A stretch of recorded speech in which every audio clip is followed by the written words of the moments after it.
I still know it, I still get the feeling, I still remember what she said. I'm going to tell you a story about how kindness is powerful. Just the simplest, smallest little compliment can go such a long way. Way back when I was 10, I was at school and I was standing in the hall singing.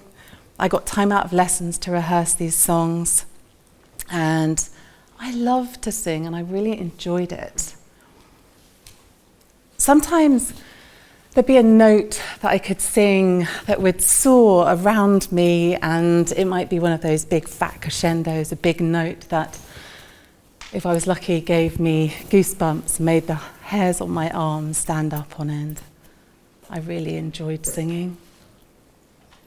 Later that day, back in class, a teacher, Mrs. Spender, who I was slightly afraid of, her slightly pinched expression and ever-present suspicious attitude. She came in and she looked at me and she said, "Sophie, I heard you singing in the hall earlier."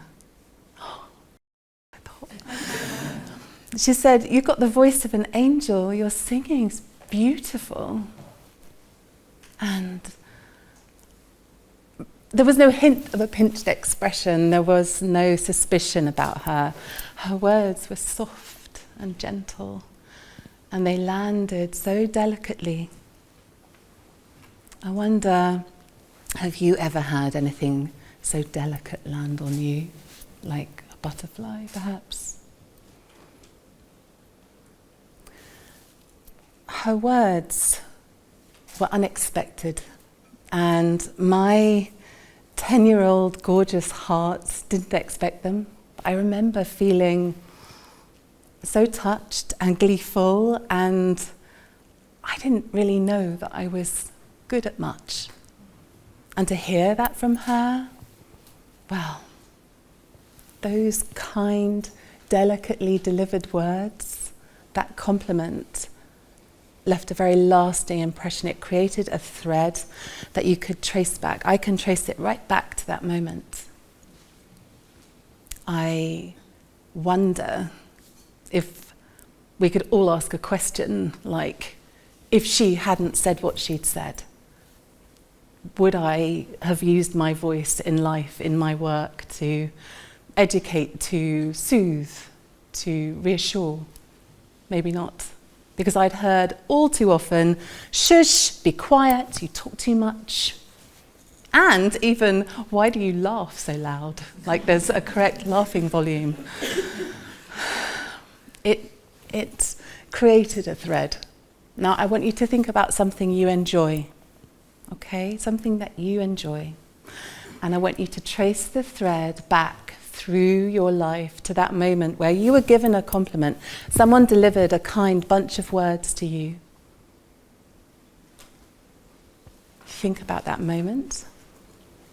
Now, who gave you that compliment? Where are they now, I wonder? Now grab hold of that thread and bring it back to now, to the right now, where we are here. What are you noticing? What are you sensing? You see, it's extraordinary. It's just one little compliment. And yet, it has the power to affect change. It has the power to really influence somebody's life. And it's so easy to do. Eric Bana, Australian actor, he says that your life and its direction can be influenced by somebody telling you that you're good at something. Now, he at school had an English teacher who told him, well, she gave him a wonderful compliment on an oral book report, and he realized that there's something about talking, there's something about performing that comes naturally to me. And so with hindsight, he would say he wasn't that good, and yet the compliment changed his life. Now, I wonder, how long does it take to give a compliment? So, I'd like you to turn to the person next to you, in front of you, behind you. I'd like you to offer them a bunch of kind words, a compliment.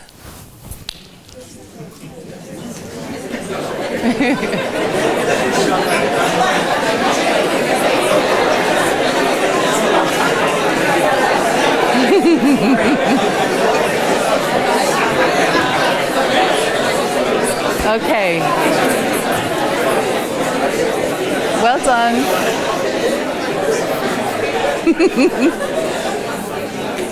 Honestly, ladies and gentlemen, everybody, one simple little compliment. It doesn't take long. 2, 3, 4, 5, 6 seconds to give someone a compliment. Thank you so much for doing that. I really appreciate you doing that. And I've just complimented you for giving a compliment. It doesn't take long, okay? I wish I could take a before and after photo of your faces. It's obvious, there's evidence I can see. Now, there are 86,400 seconds in a day, so if a compliment is 2 or 6 seconds, right, that's roughly 28,000 opportunities to change someone's life. And for just 3 seconds, you could help a young Sophie sing. So even in my class, when my teacher, way back, Mrs. Spender, had said, you know, Sophie, your voice is beautiful, it was really important, and it was a truly significant moment because it gave me that idea that my voice is beautiful. So no matter how many times somebody said to me, I don't like your tone, then deep down, there's this unrelenting belief now. I know that most people in my class went, yeah, we love Sophie's singing, she's really good. There might be a few who didn't. And so in my work, supporting women preparing to birth their babies, so I will attend births as a professional birth partner or a doula, and I coach people through life's mountain moments, and I coach them through their recoveries. I use my voice to soothe, to comfort, to reassure. And I can speak truth to power. And I can advocate for women, and I will because I know I can. And I teach, you have a voice, you have a choice. And I teach it over and over again so that more of us realize, I have a voice, I have a choice. And so this talk, is just not solely about compliments and the power that they have. It's also to share with you that kindness can just be a gentle bunch of words, delicately delivered. It could change the course of someone's life. It could lead to a career. It could lead to some huge accolade like an Oscar or a Nobel Prize. Or it could just make someone's day. And so now I'm going to sing something for you.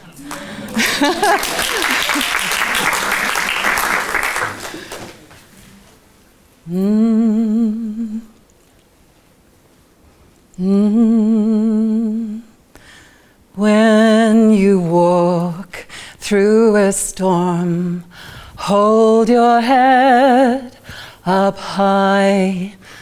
And don't be afraid of the dark.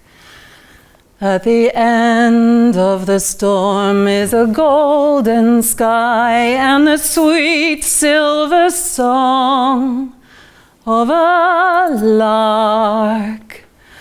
Walk on through the wind, walk on through the rain, though your dreams be tossed and blown.